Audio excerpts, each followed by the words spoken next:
আসুন, এটা হিংস্র বাঘ। এই হাঙর মাছ, এটাই হচ্ছে ইন্ডিয়া। আমি আপনাদেরকে দেখাবো পৃথিবীর সব থেকে ভয়ানক জায়গাগুলো থেকে কিভাবে চুলপাকনামি করে বেঁচে ফিরতে হয়। বাবা আগের গু অনেক কিছু থাকতে পারে। আমাকে এক সপ্তাহ একের পর এক চ্যালেঞ্জের মোকাবেলা করতে হবে, যেখানে বেঁচে থাকার সঠিক রাস্তা জানা না থাকলে আমার গার্লফ্রেন্ডের কসম কেউ একদিনও টিকতে পারবে না। একদম মেকআপ করা মেয়েদের মতো। এখন আমি আছি সুনামগঞ্জ, লীলাবতী নামক একটি জঙ্গলে। হায় হায়, এটা কি? এই গ্রহের হিংস্র প্রাণীদের সাথে লড়াই করে যাচ্ছি একা। বেঁচে থাকলে আবার হবে দেখা। এই পাহাড়টা পার হতে পারলেই আমি মনে হয় সামনে লোকালয়ের সন্ধান পেতে পারি। তো দেখা যাক আমি এই ভয়ানক জঙ্গল থেকে বেঁচে বেরিয়ে আসতে পারি কিনা।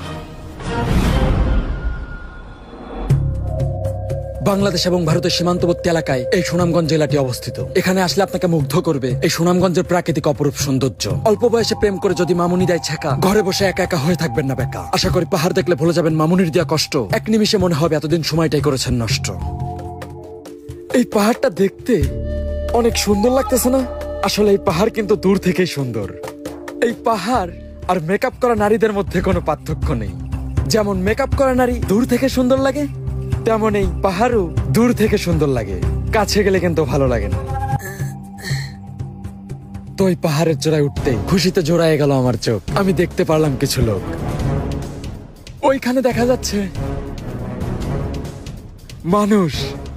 আমি শেষ পর্যন্ত লোকালয়ের সন্ধান পেয়েছি। আমার এখন দ্রুত ওইখানে যেতে হবে। আসুন, জঙ্গলে সার্ভাইভ করতে আসলে কখনোই হতাশ হওয়া যাবে না, হাল ছাড়া যাবে না, এবং গার্লফ্রেন্ডের কথা মনে করা যাবে না। ভাই আসেন, ভাই আসেন, আর এখানে হচ্ছে নাচানাচি হবে।